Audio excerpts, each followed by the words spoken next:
Bonjour, merci d'être avec nous ce matin. Nous aurons la joie de pouvoir toucher un paramètre dans la Bible qui nous tient beaucoup à cœur. C'est cette phrase de Timothée, ambassadeur pour Christ.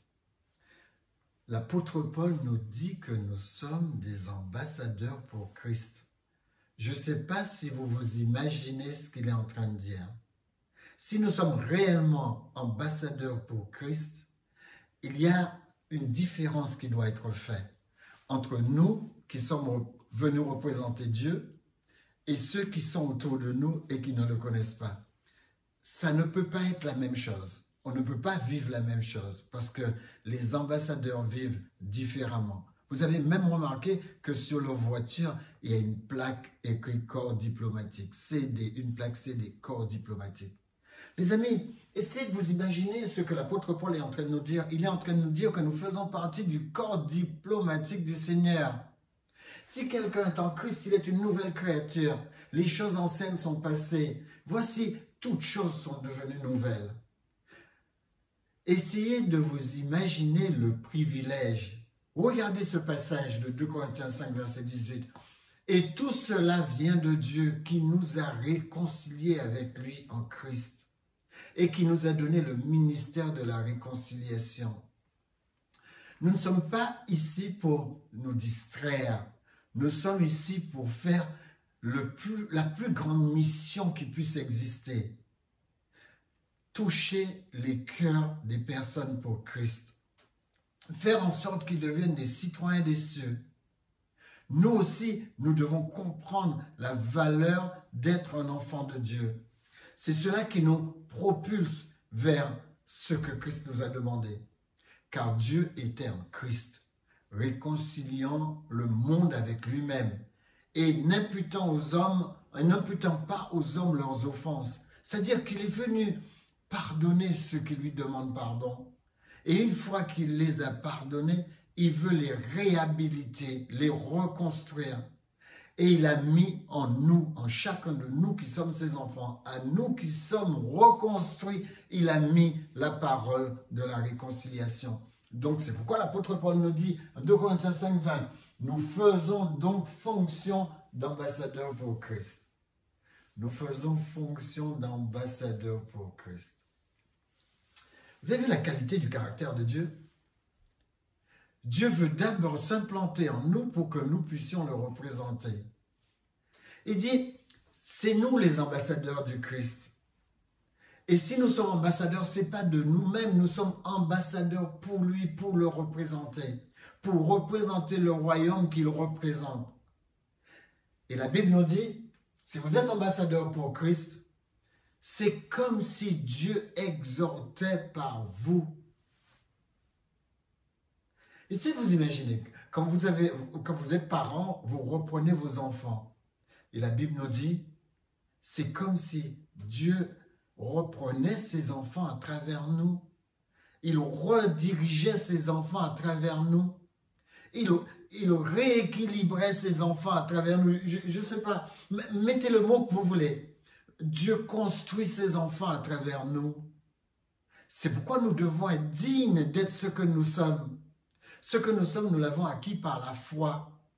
Et c'est vrai que nous le sommes parce que Dieu l'a dit. Parce que nous sommes des personnes qui fonctionnons par la foi. Les amis, je ne peux pas fonctionner différemment que par la foi. C'est pourquoi l'apôtre Paul dit, nous vous en supplions au nom de Christ, soyez réconciliés avec Dieu. Nous vous en supplions, dit-il, soyez réconciliés avec Dieu. C'est ça qui va nous ouvrir les portes. Alors, essayons de voir ce qu'est un ambassadeur. Essayons de comprendre ce passage biblique. Un ambassadeur est un représentant d'un État auprès d'un autre État. Nous représentons notre État en tant que citoyens des cieux. Nous représentons notre État. C'est la raison pour laquelle un citoyen des cieux ne peut pas abuser des gens qui sont autour de lui. Il ne peut le faire. Il ne peut pas voler ses amis. Il ne peut pas tricher. Il ne peut pas faire cela parce qu'il est d'abord un ambassadeur. Il est d'abord représentatif d'un État. L'État que nous représentons sont sont l'état des cieux, si vous voulez que je puisse vous le dire ainsi. L'état des cieux, voilà, ou les états des cieux, voilà ce que nous représentons. Les amis, un ambassadeur représente souvent un état, près d'un autre état, ou parfois près d'une organisation internationale. Nous représentons Dieu à travers, devant toute organisation internationale. C'est le rang le plus haut de la hiérarchie diplomatique. Vous vous rendez compte? Dieu est en train de nous dire à travers la bouche de l'apôtre Paul, j'ai choisi le plus haut rang pour vous. Vous n'êtes pas n'importe qui. Vous ne pouvez pas vous affilier à n'importe quoi.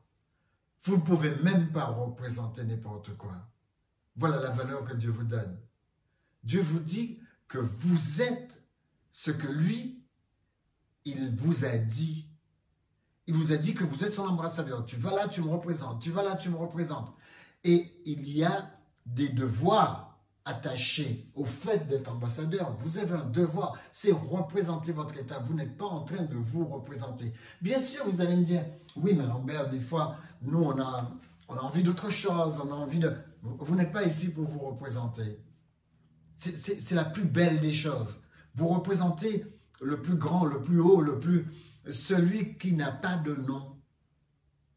Celui dont le nom est au-dessus de tous les noms. Celui qui prend un nom juste pour agir. Quand on appelle Yahvé, quand on appelle Yehovah Jireh, quand on appelle tous ces noms, c'est parce qu'il prend des noms pour représenter quelque chose qu'il est en train de faire. Quand il est créateur, on l'appelle Elohim. Et quand il dit vous êtes à son image, vous êtes à l'image d'Elohim, le créateur. Ce qui implique que vous êtes plein de créativité. Vous devez sortir votre créativité pour représenter Dieu.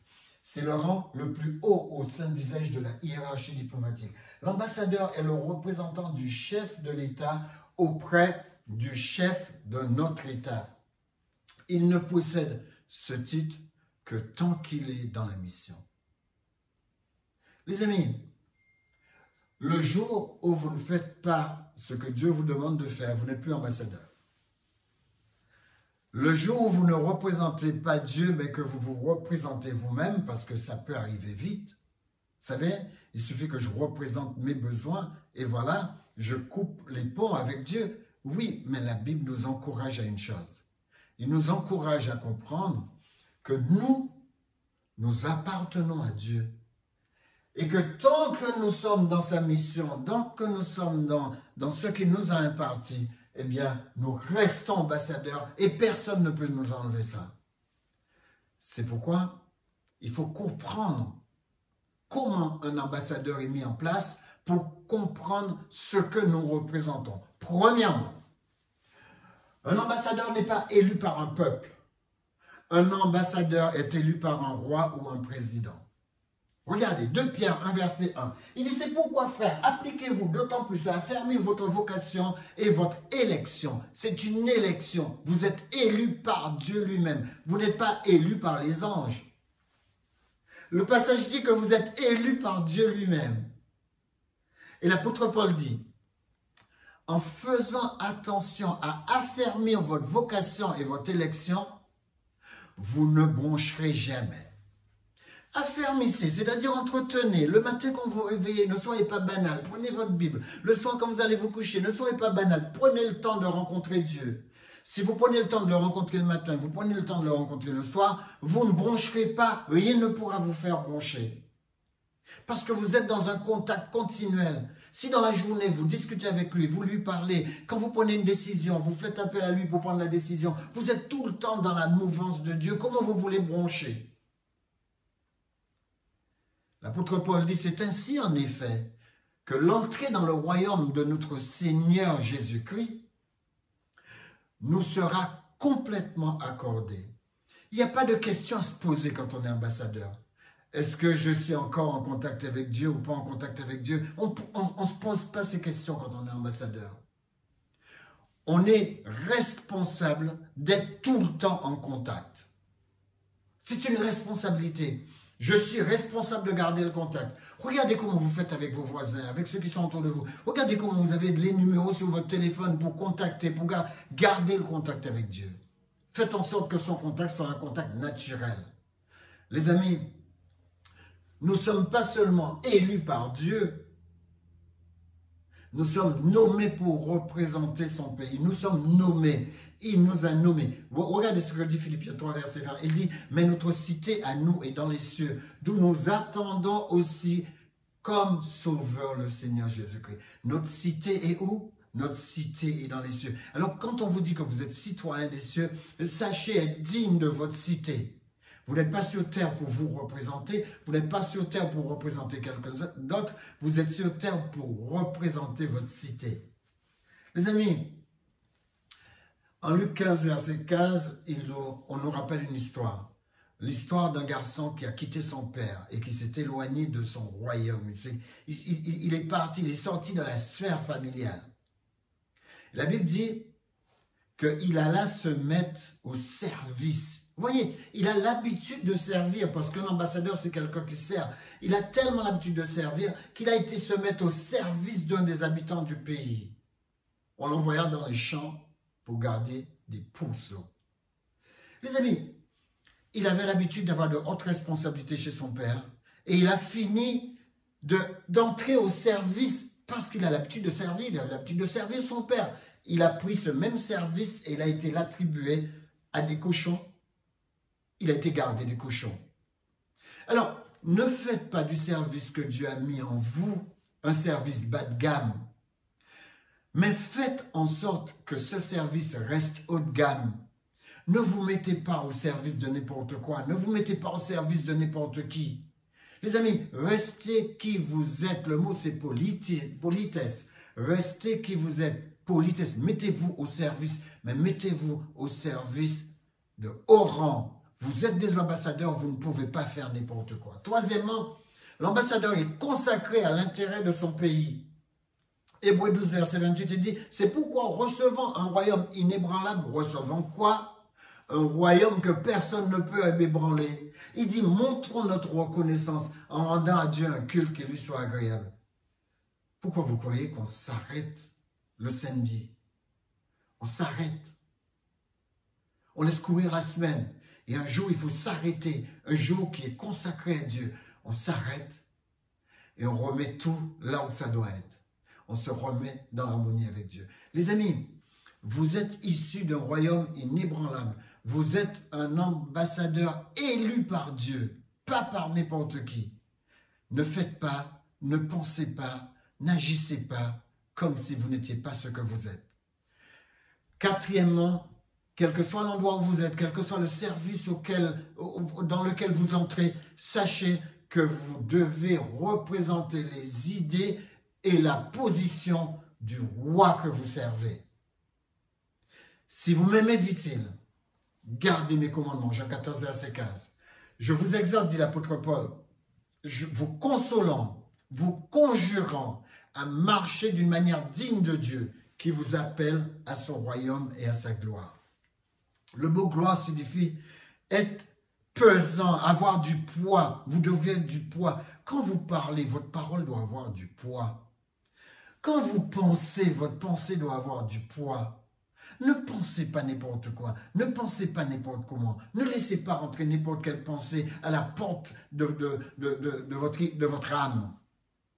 Vous savez, je me suis posé la question cette semaine. Mais quelle est la valeur d'une âme? Et la Bible répond que vous êtes inestimable. Alors si vous êtes inestimable, ayez des pensées inestimables, ayez des sentiments inestimables, faites des choix inestimables. Ne choisissez pas du bas de gamme, ne pensez pas du bas de gamme, ne ressentez pas du bas de gamme. Il y a des émotions qui ne sont pas dignes de nous. Il y a des pensées qui ne sont pas dignes de nous.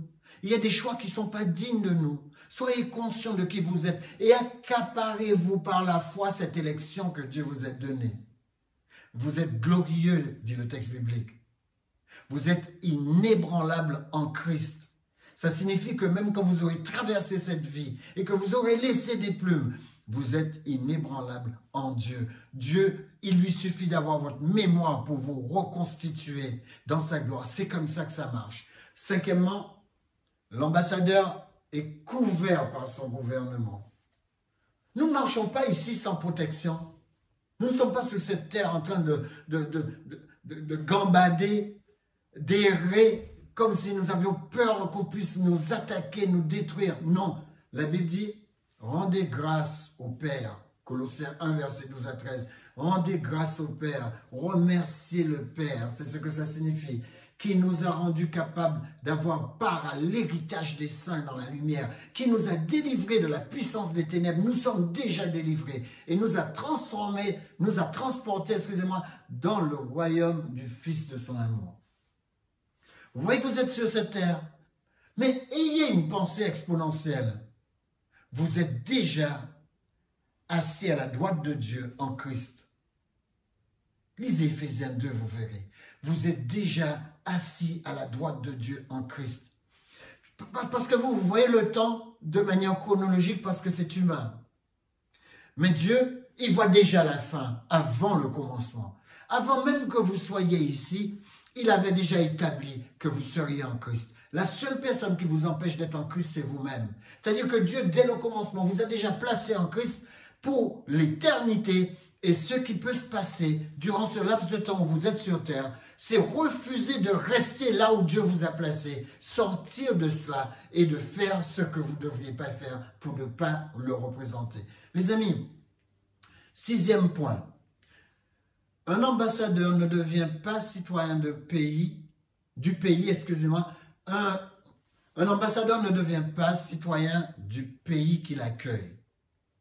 Ce n'est pas parce que vous êtes dans ce monde et qu'on vous a accueilli et qu'on vous a donné une carte d'identité que vous appartenez à ce monde. Les amis, ça c'est provisoire. Votre vraie carte d'identité, dessus c'est marqué citoyen des cieux. C'est pourquoi, dans Jean 17, versets 14 à 15, Jésus dit, « Père, je leur ai donné ta parole, et le monde les a haïs parce qu'ils ne sont pas du monde. » Vous avez entendu? Comme moi-même, Christ, je ne suis pas du monde. Je ne te prie pas de les ôter du monde, mais de les préserver du mal. Ça, c'est sa dernière prière. Lisez Jean chapitre 17, c'est sa dernière prière. Ce qu'il voulait que le Père fasse pour nous avant qu'il parte. Les amis, 7e point. Il peut être, rappelé par son gouvernement. Tout à l'heure, on a dit, il ne peut pas faire partie intégrante du pays dans lequel on l'a placé. On est là, l'apôtre Paul dit qu'on est étranger et voyageur sur la terre. Mais sachez que l'ambassadeur peut être rappelé par Dieu à n'importe quel moment. On a vu ça avec Ézéchias.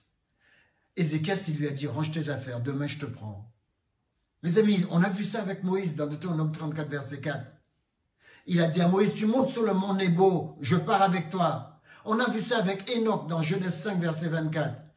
Il a marché avec Enoch. Et vous savez, Enoch a été tellement bien en compagnie de Dieu que Enoch n'a pas voulu rentrer. Et Dieu lui a dit, t'es trop loin pour rentrer, je te ramène à la maison. Les amis, Élie, 2 Rois, verset 11. Élie est parti dans un char de feu. Dieu fait ce qu'il veut quand il veut. Nous, on a confiance en lui. Et on sait que du jour au lendemain, en tant qu'ambassadeur, on peut être appelé. Mais ce que Dieu nous demande, c'est de nous mettre à son service et de faire en sorte que cette entité qu'il nous a donnée soit une entité extraordinairement vécue. C'est ce qui intéresse Dieu. C'est pourquoi quand il revient, il dit, qu'as-tu fait avec ce que je t'ai donné? Qu'as-tu fait avec ce que je t'ai donné? Je t'ai donné quoi? 1 talent, 2 talents? Ou lisez Matthieu 25. Tu as fait quoi avec ce que je t'ai donné? 8e point. L'ambassadeur accède à toutes les possessions de son pays. Dieu nous a donné le privilège, quand nous sommes arrivés sur cette planète, il nous a dit, ce que tu veux, je vais pouvoir. Ce que tu veux, je vais pouvoir. C'est-à-dire que j'accède à toutes les possessions du pays. Il dit même, ce que tu vas lier sous la terre pendant ta mission, sera lié au ciel. Ce que tu vas délier sur la terre sera délié au ciel. Vous voyez le pouvoir que Dieu nous a donné? Il dit, je t'ai donné les clés du royaume. Mais mieux encore, dans Luc 19, verset 10, vous savez ce qu'il dit? Je t'ai donné le pouvoir. L'ambassadeur de Christ a le pouvoir des cieux. Vous savez, le même Saint-Esprit qui a ressuscité Jésus, l'apôtre Paul dit, Dieu nous l'a donné. Vous vous imaginez que Jésus a été ressuscité des morts et on nous dit que c'est ce même esprit qu'on a mis à côté de nous, en nous, pour pouvoir nous accompagner. Pourquoi vous croyez que vous avez un esprit, un corps et une âme? Cet esprit que vous avez, c'est l'établissement, c'est la demeure du Saint-Esprit en vous. Les amis, vous n'avez droit que sur votre âme, c'est-à-dire votre faculté de penser, votre faculté de ressentir et votre faculté de choisir. C'est là que vous avez des droits. Vous n'avez pas plus de droits que ça sur votre corps. Vous n'avez pas remarqué que si vous laissez votre âme, vous laissez entrer dans votre âme de l'angoisse, que cela va pervertir les systèmes de votre corps, cela va pervertir la rate, cela va pervertir votre capacité à digérer, ça va détruire votre corps. Les amis, vous pouvez simplement, souvent, pour résoudre les pathologies que vous avez, vous devez simplement vous remettre en équilibre émotionnel. Voilà comment Dieu a mis les choses. Voilà comment les choses fonctionnent. Donc, vous accédez à toutes les possessions de votre pays. Regardez ce que le texte dit. Heureux les pauvres en esprit. Heureux ceux qui ont pauvres en esprit. Ceux qui ont une pauvreté parce qu'ils attendent quelque chose de plus grand par rapport à l'esprit. Il dit parce que le royaume des cieux vous appartient. Heureux ceux qui sont persécutés pour la justice parce que le royaume des cieux est à vous. Ne craignez rien. 9e point. L'ambassadeur influence le pays où il se trouve en faveur de son pays. Je vous l'ai dit tout à l'heure, vous êtes là pour influencer ce monde pour votre royaume. Donc Dieu nous a envoyés ici pour prêcher, dit Luc 9, verset 2. Il nous a envoyés pour prêcher le royaume de Dieu et guérir les malades. Les amis, pourquoi vous croyez que je parle de l'évangile? Pourquoi vous croyez que je parle de la santé? Parce que je veux remplir ce texte biblique. Prêche le royaume de Dieu. Le royaume, encore faut-il que les gens sachent ce que c'est que prêcher le royaume. Comment est-ce qu'on est là-bas? Comment est-ce qu'on vit là-bas? Qu'est-ce que Dieu veut qu'on ait comme caractère, comme nature pour pouvoir entrer là-bas? C'est ça, le royaume des cieux. Et il dit guérir les malades. Guérir les malades, faire de la prévoyance, faire en sorte qu'ils sachent comment fonctionne leur corps, comment fonctionne leur esprit, comment fonctionne leur âme, parce que je vais vous dire quelque chose. La question fondamentale à se poser pour avoir une bonne santé, c'est quelle est la valeur de ton âme? Qu'est-ce que tu fais rentrer dans ta pensée? Qu'est-ce que tu fais rentrer dans tes sentiments? Qu'est-ce que tu fais rentrer dans tes choix? Quelle est la valeur de ton âme? Tout ce que tu fais rentrer dans ta pensée est proportionnel à la valeur que tu te donnes. C'est pourquoi il faut être vigilant et surveiller ce que je fais rentrer dans ma tête. Alors, 10e point pour l'ambassadeur, les besoins d'un ambassadeur sont pris en charge par son gouvernement. Regardez le texte, Matthieu 6, verset 33. Cherchez premièrement le royaume et la justice de Dieu. Et toutes ces choses vous seront données par-dessus. Pourquoi les gens se fatiguent? Pourquoi les gens courent? Vous savez ce que David dit dans le psaume 127? Il dit, il en donne autant à ses bien-aimés pendant qu'ils dorment. Pourquoi est-ce qu'on se fatigue? Les amis, économisez-vous. Ne vous inquiétez de rien. Rappelez-vous ce passage. Ne vous inquiétez de rien. Car Dieu connaît vos besoins. Parce que vos besoins ne sont pas vos besoins, dis-je souvent. Vos besoins, c'est les besoins que Dieu a mis en vous. 11e point, l'ambassadeur est protégé par son pays. Romains 8, verset 37 à 39. L'ambassadeur est protégé par son pays. Mais dans toutes ces choses, nous sommes plus que vainqueurs par celui qui nous a aimés. Excusez-moi. J'ai eu une distraction. Mais dans toutes ces choses, nous sommes plus que vainqueurs par celui qui nous a aimés, car j'ai l'assurance que ni la mort, ni la vie, ni les anges, ni les dominations, ni les choses présentes, ni les choses à venir, ni les puissances, ni la hauteur, ni la profondeur, ni aucune autre créature ne pourra nous séparer de l'amour de Dieu manifesté en Jésus-Christ notre Seigneur. Amen. Les amis, voilà la protection que nous avons. On est protégé en haut, en bas, à côté, à droite, à gauche, devant, derrière. On est préservé et protégé par les anges. D'ailleurs, vous pourrez lire ça dans Hébreux 1, verset 14. Les anges sont des agents que Dieu envoie à notre service, au service de tous ceux qui doivent hériter du salut. 12e et avant-dernier point, L'ambassadeur a l'immunité diplomatique. Vous savez où est notre immunité? Regardez, Romains 8, verset 1. Il dit, il n'y a donc aucune condamnation pour ceux qui sont en Jésus-Christ. Nous avons l'immunité, nous entrerons au ciel sans problème. Vous savez, j'étais étonné de voir que dans Jean chapitre 15, quand il parlait du jugement, il disait que Jésus était venu, pas pour nous condamner, mais pour nous sauver. Les gens qui acceptent Christ, il dit, il n'y a plus aucune condamnation pour eux. Et ce passage de Jean 15 dit qu'ils ne passeront même pas en jugement. Lisez-le, vous allez le voir. Quand vous lisez la Bible, vous voyez des choses extraordinaires. Donc, il n'y a donc plus aucune condamnation. Puisque s'il n'y a pas de condamnation pour nous, pourquoi passerons-nous en jugement? C'est vrai que le texte de Jean 15 a raison de le dire. C'est Jésus même qui parle. C'est Jésus même qui le dit. Il n'y a plus de condamnation pour nous. 13e point, l'ambassadeur est en contact continuel avec son gouvernement. J'insiste, l'ambassadeur a un contact continuel avec son gouvernement. Regardez le texte de Matthieu 13. Il dit, parce qu'il vous a été donné, à vous, les ambassadeurs, il a été donné de connaître les mystères du royaume des cieux.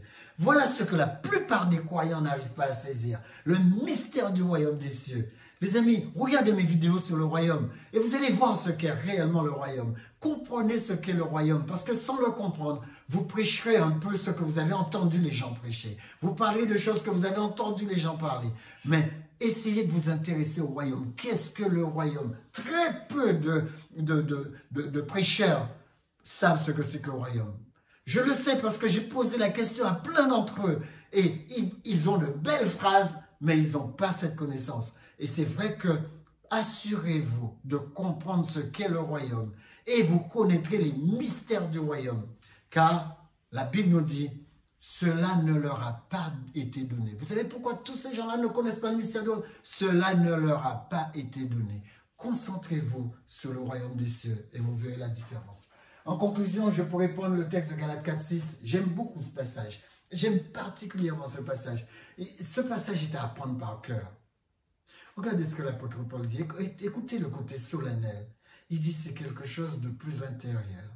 Il n'est pas en train de parler de choses superficielles. Il dit, il met l'accent, le prélude, c'est quelque chose de plus intérieur. Ou encore c'est quelque chose de fondamentalement inscrit en vous. Il dit, il a appelé ça la conscience de la vie nouvelle. La conscience de la vie nouvelle. Prenez conscience de la vie que vous vivez. Ne vivez pas à côté de la vie que Dieu vous a donnée. Prenez conscience de la vie nouvelle que Dieu vous a donnée parce qu'il vous l'a donnée par son esprit. Et écoutez la suite.